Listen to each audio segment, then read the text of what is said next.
श्री परमात्मने नमः। ओम वासुदेवाय नमः। ओम व्यासदेवाय नमः। ओम जगन्नाथदासाय नमः। हे माँ सरस्वती तमें कंठरे बस, माँ कंठरे बर। अतिबड़ी जगन्नाथ दास रचित श्रीमद् भागवत महापुराणर तृतीय स्कंधर आज आम नवम अध्याय श्रवण करवा। यही अध्याय ब्रह्मा द्वारा भगवत स्तुति कथा वर्णना कर प्रथम भाग पद्यांतरी एवं द्वितीय भाग यार व्याख्या श्रवण करवा। आपण मैंने धारावाहिक भाव शुणु एवं चैनल टी सब्सक्राइब करूँ एवं फॉलोअप करूँ। फल आपण प्रत्येक धारावाहिक गोटे गोटे अध्याय श्रवण करें। तेबे आसतु आरंभ करवा नवम अध्याय। नवमे इछि लोक सृष्टि स्तुति करिले परमेष्ठि। ब्रह्मा उवाच भोनाथ तोर गति मुहि जानिली बहु काल ध्यायी। जे जीव तोर मायावर्ती काहू जानिब तोर गति। दृश्य अदृश्य तोर भाव एघेनी तोते के जानिब। मायार परे तोर बास नित्य निरंजन प्रकाश। तो गति तु ही परिमाणु तो बिना आन नाही जेणु। सदनु ग्रहे बनमाळी तु नाथ माया संगे मिहिड़ी। तोर ए रूप नारायण सत अवतार कारण। तो नाभि कमलु मुजात स्वभावे अविकार तत्व। तो रूप देखिली लोचने एलाभु लाभ नाही अन्ये।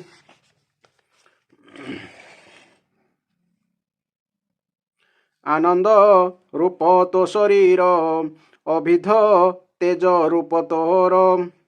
अभिध तेज अर्थात जार तेज को आवृत करा जाई पारे नाही।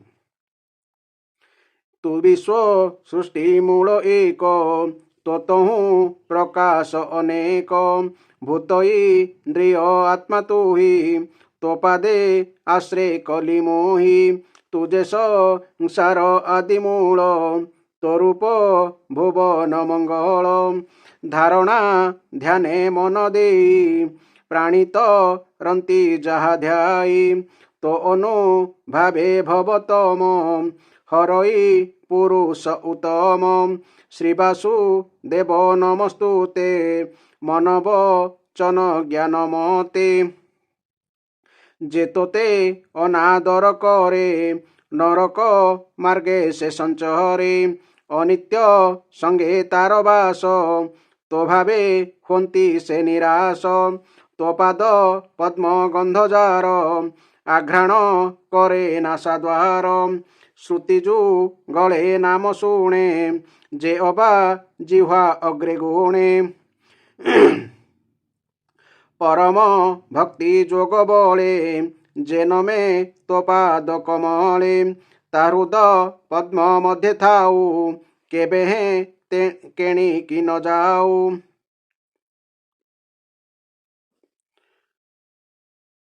तारुद पद्म मध्य थाऊ केबे केणी की न जाऊ। यार अर्थ कौन? हे नाथ, जो माने वेदरूपी वायु द्वारा बाहित आपणक चरण कमल कोशर गंध बा कीर्तिमय प्रभाव को कर्णपुट द्वारा आग्रहण करती अर्थात श्रद्धार सह शुणती सेपरी भक्तजनक हृदय कमलरू आपण कदापि दूर हुअन्ति नाही। कारण सेमाने पराभक्ति रूपी डोरी आपणक पादपद्म को बांधि रखिथांती। ए भव भय धन मोह सुहृद स्वक बंधु स्नेह। संतति जाया जाति कूल ए सर्व आपदर मूल। जाबत तो पाद कमले जे प्राणी न रहे निश्चले। से कहीं ए भय तरीब जेबे न जाने तोर भाव। ए भव भय तेबे नासे तो संगी संगे जेबे मिसे। ତା ଛାଡ଼ି ଇନ୍ଦ୍ରି ଅଲାଳସେ କ୍ଷଣିକ ସୁଖ ଲେଶ ଆସେ ଯତ୍ନ କରନ୍ତି ଅବିରତେ ତୋ ମାୟା ତରିବେ କେମନ୍ତେ କ୍ଷୁଧାପି ପାଶା ମାର୍ଗେ ଭ୍ରମି ଆଶା ବନ୍ଧନେ ପଥ ଶ୍ରମି ଶୀତତ ପତିବାତ ବୃଷ୍ଟି ଏଣେ ଭ୍ରମନ୍ତି ପ୍ରାଣୀ ଫୁଟି ଅର୍ଥାତ୍ କ୍ଲେଶ ପାଇ ଦୁର୍ଜୟ କାମାନଳ ଦହେ କେବେ ତୋ ପାଦେ ନ ରହେ ଏ ଦୁଃଖ ଦେଖି ମୋର ମନ ଭये କମ୍ପଇ ଭଗବାନ ଯାବତ ଏ ମାୟା ଗହନେ ମନ କଳ୍ପଇ ଭିନ୍ନେ ଭିନ୍ନେ ଇନ୍ଦ୍ରିୟ ଅର୍ଥେ ନିତ୍ୟ ଜଡ଼େ ଘୋର ସଂକଟ ଦୁଃଖେ ପଡ଼େ ତାବତ ସଂସାର ନ ତୁଟେ ସଞ୍ଚରି ପୁଣି ପୁଣି ଫୁଟେ ଏ ଲୋକ ବ୍ୟର୍ଥ କ୍ରିୟା ଅର୍ଥେ ପୁଣି ଭ୍ରମନ୍ତି ସୃଷ୍ଟି ପଥେ ଦୁଃଖ ସମୁଦ୍ରେ ପୁଣି ଭାସେ ଯତ୍ନ ନ করে সুখ লেসে দিবসে নানা আশা করি সর্ববিষয় চিত্তে ভরি রাত্রে নিদ্রিত হই যেবে স্বপ্নে কল্পিত নানা ভাবে ভ্রমই মুনিঙ্কর মন তো মায়া বলে ভগবান এনু তো প্রসঙ্গে বিমুখ ইহ সংসারে লভে দুঃখ শ্রবণ তো নাম যাহার তো পুଣି তাহার গোচর তো ভক্তি ভাবে যে ভাবিত তার পদ্মে তু উদিত সকল জীবে তো বিহার তু পুଣି তোতে অগোচর যে যেউ রূপে তোতে ভাবে তো অনুগ্রহে সুখ লভে নানা প্রকারে উপচারে তো আরাধনা যেবা করে তু তেণে তেড়ে বসন হু নিষ্কামে যেড়ে তো সহেউ যে সর্বভূতে দয়া চিন্তি তো সমত্রিদ সে নুহନ୍ତି সর্বসু হৃদ অন্তরাত্মা কে লক্ষী পারে তো মহিমা ପ୍ରାଣୀଙ୍କ ମନ କର୍ମ ବଳେ ଦଣ୍ଡ ହେ ନ ରହେ ନିଶ୍ଚଳେ ଆରାଧି ନାନା ତପବ୍ରତେ ସେ କ୍ରିୟା ଫଳ ଦେଇ ତୋତେ ବେଗେ ହୁଅନ୍ତି ଭବୁ ପାର ନୋହିଲେ ଭ୍ରମନ୍ତି ସଂସାର ତର ସ୍ୱରୂପ ନିତ୍ୟ ଚିନ୍ତି ଏ ମୋହ ଭେଦୁ ନିସ୍ତରିନ୍ତି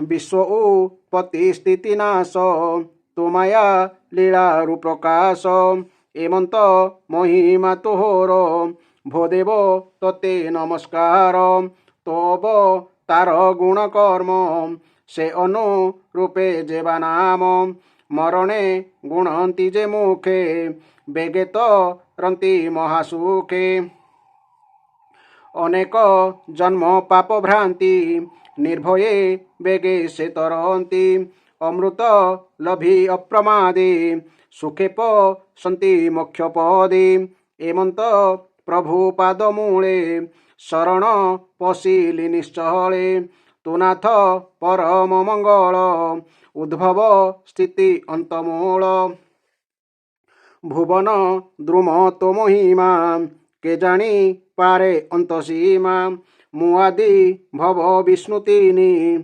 डालसो रूपे जहिमानी मरीचि मनु आदि जेते ए सर्वे शाखा अप्रमिते एमंत वृक्ष रूप तोर तो पादे मोर नमस्कार ए जीव लोक अविरत विकर्म मार्गे सुजंत्रित भावई अकुशल कर्म न करे तोहर अर्चन प्रमत नाना फल लाभे तोहर भजन प्रस्तावे तो तार जीवन आशा तुही क्षणके छेदु काल हुई एमंत प्रभु पादगते मो नमस्कार अविरते भोनाथ जीवन मोहर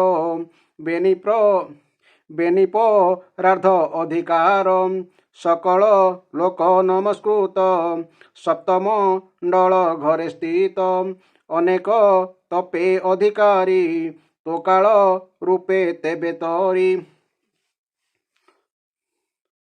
अनेक तपे अधिकारी तो काल रूपे तेबे डरी तू अधि यज्ञ दामोदर तो पादे मोर नमस्कार पशुम नुष्य देवदेहे संभवी तू लोक संग्रहे लोक संग्रह अर्थात जन कल्याण उद्देश्य इच्छारे करू नाना कर्म नमस्ते पुरुष उत्तम अविद्या निद्रार कारण तू नहु ताहार अधीन तथापि निद्रा गला परी लोक संसार पेटे भरी जीवंकु देवाकु विश्राम प्रलय जले तो शयन त्रिलोक उपकार सदे मो जन्म तोर नाभिपद्मे ए जोग निद्रा अवसान विकास नलिन नयन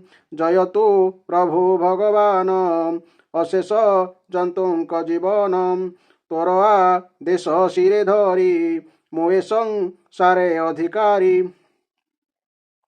जे ज्ञान ऐश्वर्य बोलू तू ही संसार सृजी पालू से ज्ञान दिय अनुग्रहे सृष्टि करिबी पूर्व प्राय भोनाथ प्रसन्न वरद तू आत्म शक्ति रे विनोद प्रपन्न वरद अर्थात शरणागत को वर प्रदानकारी गुणगृहित अवतारे जे अबा करू तू संसारे गुणगृहित अर्थात सगुण से गुण घेनी सृष्टि अर्थे जे अबा होइब जेमन्ते सर्जीवी आत्मा जोग बळे मचित जेमन्त निश्चले तोर चरणे दृढ़ होए भनाथ कर ए उपाय दुर्गम ए प्रलय जले मुजात तो नाभि कमले अनंत शक्ति तू बोलाऊ विज्ञान शक्ति तोर तहूँ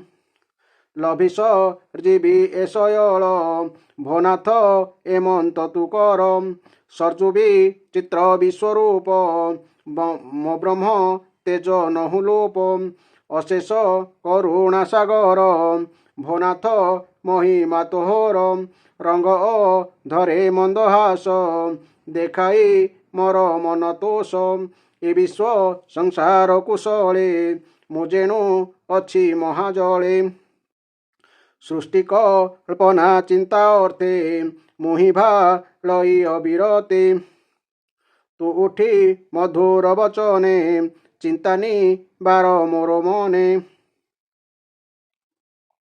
मैत्रेय उवाच एमन्ते संभ्रम वचने तपस माधि जोग ध्याने निर्मल दिव्य अनुभवे निगम वचन प्रस्तावे नाना प्रकारे करि स्तुति मन वचने जेते शक्ति अन्ते गोविंद भाव घेनी से पद्म मध्ये हेला तुनी एमन्ते ब्रह्मा मन जानी दया सागर चक्रपाणी विषाद चित्ते से भालई प्रलय जल मध्ये थाई लोक स्थान चिंता करी भालई खेद मने धरी से चित जानी भगवान कोमल गभीर वचन ब्रह्मार खेद मोहरी कहन्ति प्रभु दैत्यारी श्री भगवान उवाच हे वेद गर्भ ब्रह्मा देख बेगे तू छाड़ मन दुख तुझे कल्पिते मागु जाहा आगे मु करी अछि ताहा तू एबे तपे कर आशा मो विद्या बल तो भरोसा ए तप विद्या बेनी बळे सृष्टि तू कर महाजळे समाधि जोगे भक्ति कर ए जेते भविष्य संसार सर्वदे खिबु मोर देहे मते दे खिबु सर्वमये मो बसे सर्व प्राणी मने इंधन मध्ये अग्नि जेने ମତେ ଯେ ଦେଖେ ବେଦବର ତାର ସଂଶୟ ଯାଇ ଦୂର। ଭୂତ ଇନ୍ଦ୍ରିୟ ଗୁଣ ମେଳେ ଅନ୍ତକରଣ ସୁନିଶ୍ଚଳେ। ଯେବେ ଦେଖଇ ଦେହେ ମୋତେ ସ୍ୱରାଜେ ରହଇ ନିଶ୍ଚିନ୍ତେ। କର୍ମ ବିସ୍ତାରେ ନାନା ମତେ ଏ ସୃଷ୍ଟି ସର୍ଜିବୁ ଯେ ମନ୍ତେ। ମୋ ଅନୁଗ୍ରହେ ତୋର ମନ କେବେ ହେଁ ନহি ବଟିଛନ। ତୁ ଯେବେ ମୋର ଦେହେ ମନ ଦେଇ ସର୍ଜିବୁ ପ୍ରଜାଜନ। ଏ ରୋଜ ଗୁଣେ ଯେତେ ଭାବ କେବେ ହେଁ ତୋତେ ନ ଲାଗିବ। ପ୍ରାଣୀକି ଦୁର୍ଲଭ ଯୁକତେ ତୁ ଯେ ଜାଣିଲୁ ଏବେ ମୋତେ। ଭୂତ ଇନ୍ଦ୍ରିୟ ଗଣଗ୍ରସ୍ତେ କେହେ ଜି ସମ୍ପାଦିବ ମୋତେ। ତୁ ଯେ ସଂଶୟ ଚିତ୍ତେ ବହି କମଳ ନାଳ ମଧ୍ୟ ଯାଇ। ତାହାର ମୂଳ ଇଚ୍ଛା କଲୁ ଅନେକ କାଳ ତୁରମିଲୁ। ଦୟା ବସିଲା ମୋର ଚିତେ ବାହାରେ ଦେଖାଇଲି ତୋତେ।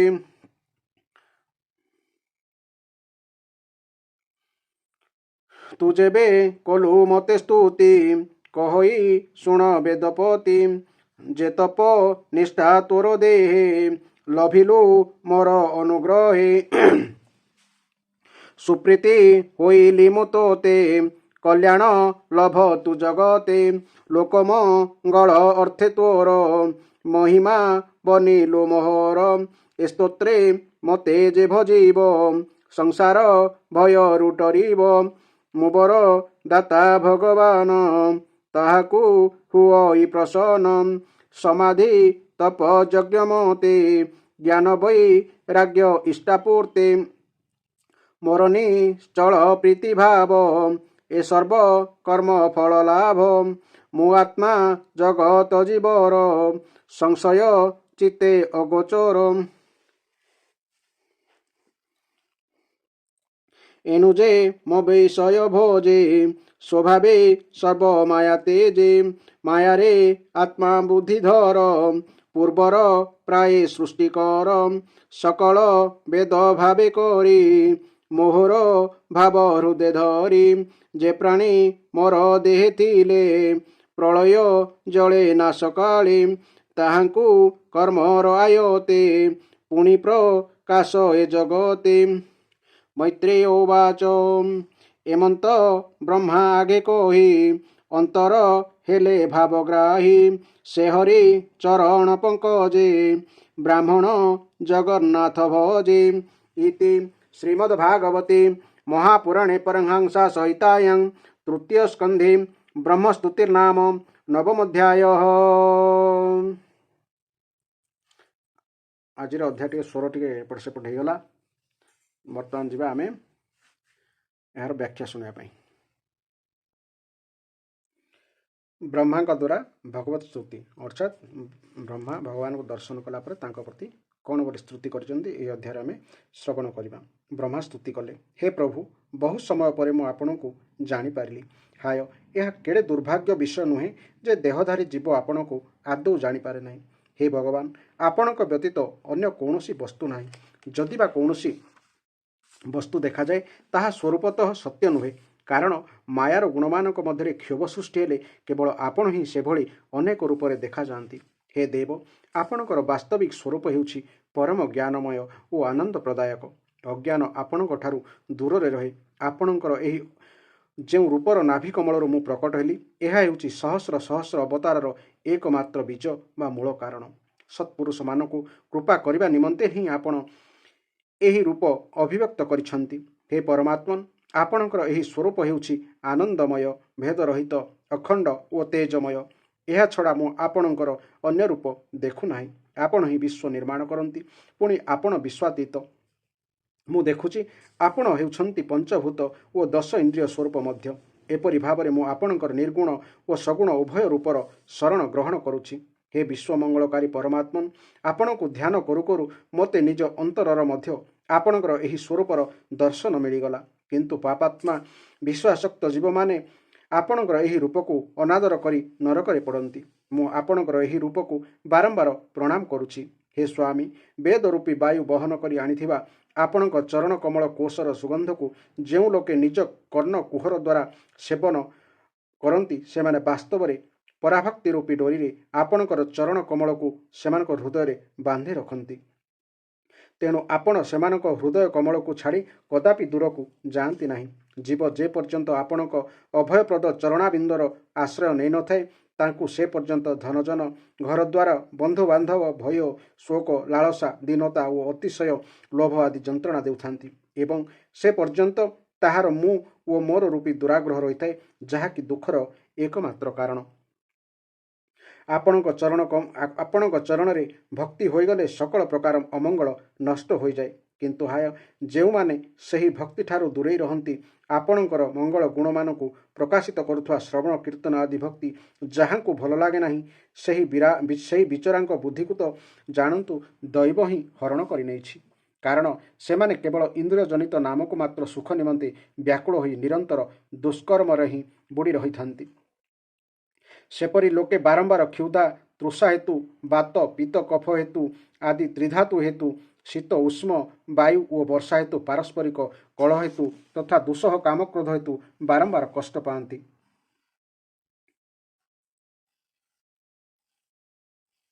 ଏପରି ପ୍ରଜାମାନଙ୍କର ଦୁଃସହ କଷ୍ଟ ଦେଖି ମୋର ମନ କହୁଛି, ଦେଖ, ଏମାନଙ୍କ ଭିତରେ ସ୍ୱୟଂ ଭଗବାନ ବିଦ୍ୟମାନ, ତଥାପି ଏମାନେ ନିଜ ସ୍ୱରୂପକୁ ଭୁଲିଯାଇ ମାୟା ଚକ୍ରରେ ପଡ଼ି କେତେ ଦୁଃଖ ନ ପାଉଛନ୍ତି। ତେଣୁ ମୋତେ ବଡ଼ ଦୁଃଖ ଲାଗୁଛି। ହେ ପ୍ରଭୁ, ମନୁଷ୍ୟ ଯେ ପର୍ଯ୍ୟନ୍ତ ଇନ୍ଦ୍ରିୟ ଓ ବିଷରୂପୀ ମାୟାର ପ୍ରଭାବରେ ନିଜକୁ ଆପଣଙ୍କ ଠାରୁ ଭିନ୍ନ ବୋଲି ଦେଖୁଥିବ, ସେ ପର୍ଯ୍ୟନ୍ତ ତାହାକୁ ସଂସାର ଚକ୍ରରୁ ଅବ୍ୟାହତି ମିଳିବ ନାହିଁ। ଯଦ୍ୟପି ଏହି ସଂସାର ଚକ୍ର ମିଥ୍ୟା, ତଥାପି ଏଠାରେ ଯେଉଁ କର୍ମ କରାଯାଏ ସେଥିରୁ ଯେଉଁ ଫଳ ମିଳେ ତାହା ଦୁଃଖ ହିଁ ଦିଏ ଏବଂ ନାନା ପ୍ରକାର କର୍ମରେ ମଜି ରହୁଥିବାରୁ ଜୀବ ଦୁଃଖରେ ପୀଡ଼ିତ ହେଉଥାଏ। ହେ ଦେବ, ଅନ୍ୟମାନଙ୍କ କଥା କ'ଣ କହିବି? ବଡ଼ ବଡ଼ ମୁନି ଋଷିମାନେ ଯଦି ଆପଣଙ୍କ କଥା ପ୍ରସଙ୍ଗ ପ୍ରତି ବିମୁଖ ହୋଇଯାଆନ୍ତି, ଆପଣଙ୍କୁ ଭକ୍ତି କରନ୍ତି ନାହିଁ, ସେମାନେ ବି ସଂସାରରେ ବାନ୍ଧି ହୋଇଯାଆନ୍ତି। ଦିନବେଳେ ନାନା କର୍ମ ହେତୁ ସେମାନଙ୍କର ଚିତ୍ତ ବିକ୍ଷିପ୍ତ ରହେ ଏବଂ ରାତିରେ ସେମାନେ ନିଦ୍ରାରେ ଅଚେତ ହୋଇ ଶୋଇଯାଆନ୍ତି। ନାନା ପ୍ରକାର ମନୋରଥ ପୋଷଣ କରିଥିବାରୁ ବାରମ୍ବାର ନିଦ ମଧ୍ୟ ଭାଙ୍ଗିଯାଏ। ଦୈବବଶତଃ ସେମାନଙ୍କର ଅର୍ଥ ସିଦ୍ଧିର ସମସ୍ତ ଉଦ୍ୟମ ମଧ୍ୟ ବିଫଳ ହୋଇଯାଏ। ଏପରି ଭାବରେ ସେମାନେ ସଂସାରରେ ବାନ୍ଧି ହୋଇ ରହିଯାଆନ୍ତି। ହେ ଦୟାମୟ ଭଗବାନ, କେବଳ ଶ୍ରବଣ ଭକ୍ତି ଦ୍ୱାରା ଅର୍ଥାତ୍ ଆପଣଙ୍କର ଗୁଣ ଓ ଲୀଳା ଶ୍ରବଣ କରି କରି ଏହି ଭକ୍ତ ଆପଣଙ୍କୁ ଲାଭ କରିବାର ମାର୍ଗ ପାଇଯାଆନ୍ତି ଏବଂ ଭକ୍ତଙ୍କର ଶ୍ରଦ୍ଧା ଓ ଭକ୍ତି ଦେଖି ଆପଣ ତାହାଙ୍କର ଭକ୍ତିଭୂତ ନିର୍ମଳ ହୃଦୟ କମଳକୁ ନିଜର ନିବାସ ସ୍ଥାନ କରିଦିଅନ୍ତି। ହେ ପୁଣ୍ୟଶ୍ଲୋକ ପ୍ରଭୁ, ଭକ୍ତ ଆପଣଙ୍କୁ କେଉଁ ଭାବନାରେ ଚିନ୍ତନ କରନ୍ତି, ଆପଣ ତାହାକୁ ସେହି ରୂପରେ ଦର୍ଶନ ଦିଅନ୍ତି। ଏହା ଆପଣଙ୍କର ପରମ ଅନୁଗ୍ରହ। ହେ ପ୍ରଭୁ, ଆପଣ ହେଉଛନ୍ତି ଅଦ୍ୱିତୀୟ ଓ ସକଳ ପ୍ରାଣୀଙ୍କ ଅନ୍ତଃକରଣ ନିବାସୀ, ସବୁରି ପରମ ହିତକାରୀ ଅନ୍ତରାତ୍ମା। ତେଣୁ ସକଳ ପ୍ରାଣୀଙ୍କ ପ୍ରତି ଦୟାଭାବ ରଖିଲେ ଆପଣ ଯେତେ ପ୍ରସନ୍ନ ହୁଅନ୍ତି, ମନରେ ନାନା ପ୍ରକାର କାମନା ପୋଷଣ କରି ବିବିଧ ପ୍ରକାର ବିପୁଳ ସାମଗ୍ରୀରେ ଆପଣଙ୍କୁ ଦେବତାମାନେ ପୂଜା କଲେ ମଧ୍ୟ ଆପଣ ସେପରି ପ୍ରସନ୍ନ ହୁଅନ୍ତି ନାହିଁ। ସୁତରାଂ ସକଳ ପ୍ରାଣୀଙ୍କୁ ଆପଣଙ୍କ ସ୍ୱରୂପ ବୋଲି ଗ୍ରହଣ କରି ସମସ୍ତଙ୍କର ଅକୃତ୍ରିମ ସେବା କରିବା ହିଁ ହେଉଛି ଆପଣଙ୍କ ପ୍ରତି ସର୍ବୋତ୍କୃଷ୍ଟ ଭକ୍ତି। ଯେଉଁ କର୍ମ ଆପଣଙ୍କୁ ଅର୍ପଣ କରିଦିଆଯାଏ ତାହା କଦାପି ନାଶ ହୁଏ ନାହିଁ, ତାହା ଅକ୍ଷୟ ହୋଇଯାଏ। ତେଣୁ ଯଜ୍ଞ, ଦାନ, କଠିନ ତପସ୍ୟା ଓ ବ୍ରତ ଆଦି ଦ୍ୱାରା ଆପଣଙ୍କୁ ପ୍ରସନ୍ନ କରିପାରିବା ହିଁ ହେଉଛି ସେହିସବୁ କର୍ମର ସର୍ବଶ୍ରେଷ୍ଠ ଫଳ। କାରଣ ଆପଣ ପ୍ରସନ୍ନ ହୋଇଗଲେ ଏପରି କେଉଁ ଫଳ ଅଛି ଯାହାକି ସୁଲଭ ହୋଇ ନଯିବ। ଆପଣ ସର୍ବଦା ନିଜ ସ୍ୱରୂପର ଜ୍ୟୋତିରେ ହିଁ ପ୍ରାଣୀମାନଙ୍କର ଭେଦ ଭ୍ରମରୂପୀ ଅନ୍ଧକାର ଦୂର କରିଥାନ୍ତି। ଆପଣ ହେଉଛନ୍ତି ଜ୍ଞାନର ଅଧିଷ୍ଠାନ, ସାକ୍ଷାତ ପରମ ପୁରୁଷ। ମୁଁ ଆପଣଙ୍କୁ ନମସ୍କାର କରୁଛି।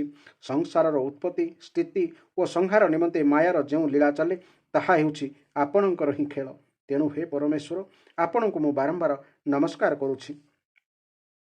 ଯେଉଁ ଲୋକେ ପ୍ରାଣତ୍ୟାଗ କରିବା ବେଳେ ବାଧ୍ୟ ହୋଇ ମଧ୍ୟ ଆପଣଙ୍କର ଅବତାର, ଗୁଣ ଓ କର୍ମ ସୂଚିତ କରୁଥିବା ଦେବକୀ ନନ୍ଦନ, ଜନାର୍ଦ୍ଦନ, କଂସ ନିକନ୍ଦନ ଆଦି ନାମ ଉଚ୍ଚାରଣ କରିଦିଅନ୍ତି, ସେ ଅନେକ ଜନ୍ମର ପାପରୁ ତତ୍କ୍ଷଣାତ୍ ମୁକ୍ତି ହୋଇ ମାୟା ଆଦି ଆଚରଣ ରହିତ ବ୍ରହ୍ମପଦ ପ୍ରାପ୍ତ ହୁଅନ୍ତି। ଆପଣ ନିତ୍ୟ ଓ ଅଜନ୍ମା, ମୁଁ ଆପଣଙ୍କର ଶରଣ ନେଉଛି। ଭଗବାନ, ଏହି ବିଶ୍ୱବୃକ୍ଷ ରୂପେ ଆପଣ ହିଁ ବିରାଜମାନ ହୋଇଛନ୍ତି। ଆପଣ ହିଁ ନିଜର ମୂଳ ପ୍ରକୃତିକୁ ଅଙ୍ଗୀକାର କରି ଜଗତର ଉତ୍ପତ୍ତି, ସ୍ଥିତି ଓ ପ୍ରଳୟ ନିମନ୍ତେ ବ୍ରହ୍ମା, ବିଷ୍ଣୁ ଓ ମହାଦେବ ଏପରି 3 ଶାଖାରେ ବିଭକ୍ତ ହୋଇଥାନ୍ତି ଏବଂ ପ୍ରଜାପତି ମନୁ ଆଦି ଶାଖା ପ୍ରଶାଖା ରୂପେ ବହୁ ଦୂର ପର୍ଯ୍ୟନ୍ତ ବିସ୍ତୃତ ହୋଇଯାଆନ୍ତି। ମୁଁ ଆପଣଙ୍କୁ ନମସ୍କାର କରୁଛି ଭଗବାନ। ଆପଣ ଆପଣଙ୍କର ଆରାଧନାକୁ ହିଁ ଲୋକମାନଙ୍କର ମଙ୍ଗଳକାରୀ ସ୍ୱଧର୍ମ ବୋଲି କହିଛନ୍ତି, କିନ୍ତୁ ଲୋକେ ଏଥିପ୍ରତି ଉଦାସୀନ ରହି ସର୍ବଦା ଏହାର ବିପରୀତ ବା ନିଷିଦ୍ଧ କର୍ମରେ ଲାଗି ରହୁଛନ୍ତି। ଯେଉଁ ସଦା ସାବଧାନ ଓ ସଦା ବଳବାନର କାଳ ଏପରି ଅବାଟରେ ଚାଲିଥିବା ଲୋକଙ୍କର ଜୀବନ ସୂତ୍ରକୁ କୌଣସି ପ୍ରକାର ବିଳମ୍ବ ନ କରି କାଟିଦିଏ, ସେହି କାଳ ମଧ୍ୟ ହେଉଛି ଆପଣଙ୍କର ହିଁ ରୂପ। ସେହି କାଳ ସ୍ୱରୂପ ଆପଣଙ୍କୁ ମୁଁ ନମସ୍କାର କରୁଛି। ଯେଉଁ ସତ୍ୟଲୋକ 2 ପରାର୍ଦ୍ଧ ପର୍ଯ୍ୟନ୍ତ ତିଷ୍ଠି ରହେ ଏବଂ ଯାହା ସମସ୍ତ ଲୋକର ବା ଭୁବନର ବନ୍ଦନୀୟ, ମୁଁ ହେଉଛି ସେହି ସତ୍ୟଲୋକର ଅଧିଷ୍ଠାତା। ତଥାପି ମୁଁ ଆପଣଙ୍କର ସେହି କାଳ ରୂପକୁ ଭୟ କରେ। ସେହି କାଳ ମୁଖରୁ ରକ୍ଷା ପାଇବା ନିମନ୍ତେ ତଥା ଆପଣଙ୍କୁ ପାଇବା ନିମନ୍ତେ ମୁଁ ବହୁ କାଳ ଧରି ତପସ୍ୟା କଲି। ଆପଣ ହିଁ ହେଉଛନ୍ତି ଅଧିଯଜ୍ଞ ରୂପରେ ମୋର ଏହି ତପସ୍ୟାର ସାକ୍ଷୀ। ମୁଁ ଆପଣଙ୍କୁ କାଳ ସ୍ୱରୂପ ଓ ଅଧିଯଜ୍ଞ ସ୍ୱରୂପ ଜାଣି ବାରମ୍ବାର ନମସ୍କାର କରୁଛି।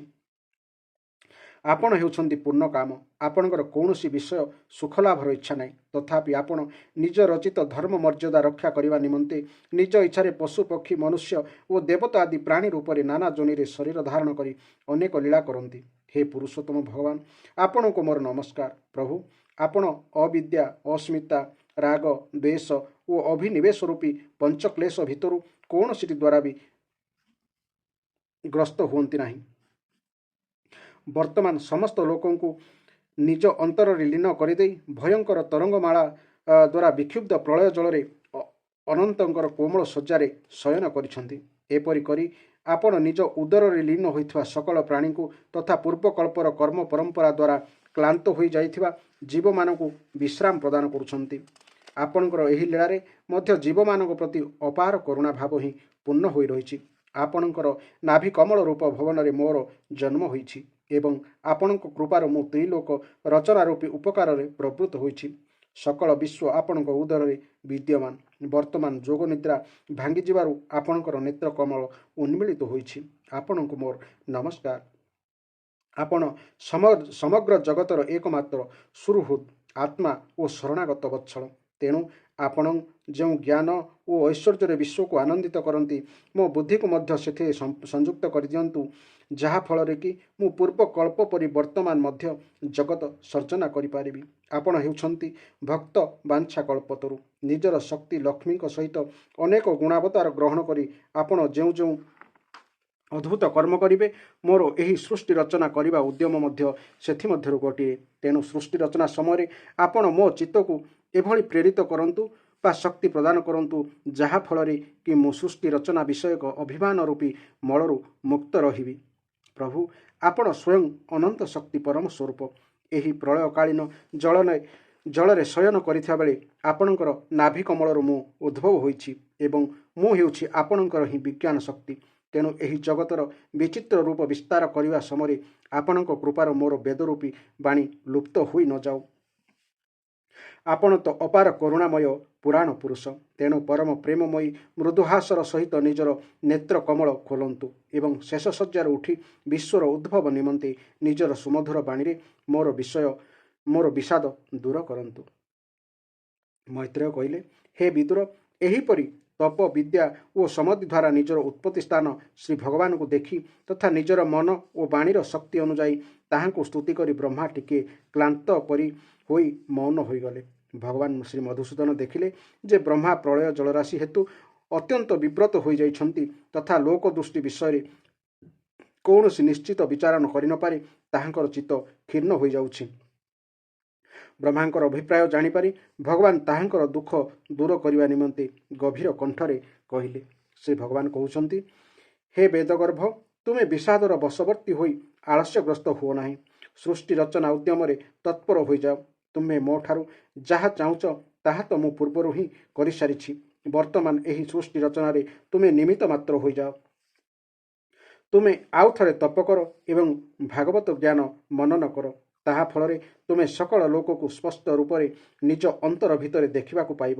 ତାପରେ ଭକ୍ତିଯୁକ୍ତ ଓ ସମାହିତ ଚିତ୍ତ ହୋଇଗଲେ ତୁମେ ଦେଖିବ ଯେ ମୁଁ ସମସ୍ତ ଲୋକରେ ତଥା ତୁମ ଭିତରେ ବି ବ୍ୟାପ୍ତ ହୋଇ ରହିଛି ଏବଂ ସକଳ ଜଗତ ତଥା ତୁମେ ନିଜ ମଧ୍ୟ ମୋ ଭିତରେ ବ୍ୟାପ୍ତ ହୋଇ ରହିଛ। ଓ ଜୀବ ଯେତେବେଳେ ଦେଖେ ଯେ ଅଗ୍ନି କାଠରେ ବ୍ୟାପି ରହିଥିବା ପରି ମୁଁ ମାନେ ଭଗବାନ ସମସ୍ତ ଭୂତରେ ବ୍ୟାପି ରହିଛି, ସେତେବେଳେ ସେ ନିଜର ଅଜ୍ଞାନ ରୂପ ମଳରୁ ମୁକ୍ତ ହୋଇଯାଏ। ସେ ନିଜକୁ ଭୂତ, ଇନ୍ଦ୍ରିୟ, ଗୁଣ ଓ ଅନ୍ତଃକରଣରୁ ରହିତ ତଥା ମୋ ଠାରୁ ସ୍ୱରୂପତଃ ଅଭିନ୍ନ ବୋଲି ଜାଣିପାରିଲେ ସେ ମୋକ୍ଷପ୍ରଦ ପାଇଯାଏ।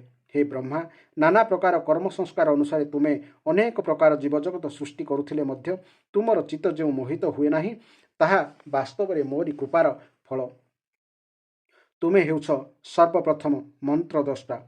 ପ୍ରଜା ଉତ୍ପନ୍ନ କରିବା ସମୟରେ ବି ତୁମର ଚିତ୍ତ ମୋଠାରେ ଲାଗି ରହିଥାଏ। ତେଣୁ ପାପମୟ ରଜଗୁଣ ତୁମକୁ ବାନ୍ଧିପାରେ ନାହିଁ। ତୁମେ ବୁଝିପାରିଛ ଯେ ମୁଁ ହେଉଛି ଭୂତ, ଇନ୍ଦ୍ରିୟ, ଗୁଣ ଓ ଅନ୍ତଃକରଣରୁ ରହିତ। ଏଥିରୁ ଜଣାପଡ଼ୁଛି ଯେ ଦେହଧାରୀ ଜୀବ ପକ୍ଷେ ମୋ ବିଷୟକ ଜ୍ଞାନ ପାଇବା କଠିନ ହୋଇଥିଲେ ମଧ୍ୟ ତୁମେ ମୋତେ ଜାଣିପାରିଛ।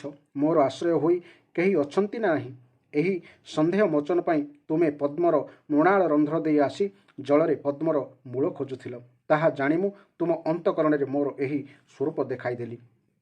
ପ୍ରିୟ ବ୍ରହ୍ମା, ତୁମେ ମୋର ଲୀଳା ବୈଭବ ବର୍ଣ୍ଣନା କରି ଯେଉଁ ସ୍ତୁତି କଲ, ଏହି ଏବଂ ତପସ୍ୟାରେ ତୁମର ଯେଉଁ ନିଷ୍ଠା ରହିଛି, ତାହା ହେଉଛି ମୋରି କୃପାର ଫଳ। ଲୋକ ସୃଷ୍ଟିର ଇଚ୍ଛା ରଖି ତୁମେ ସଗୁଣ ଓ ନିର୍ଗୁଣ ରୂପରେ ମୋର ବର୍ଣ୍ଣନା କରି ଯେଉଁ ସ୍ତୁତି କଲ, ତାହା ଶୁଣି ମୁଁ ବିଶେଷ ପ୍ରସନ୍ନ ହୋଇଛି। ତୁମର ମଙ୍ଗଳ ହେଉ।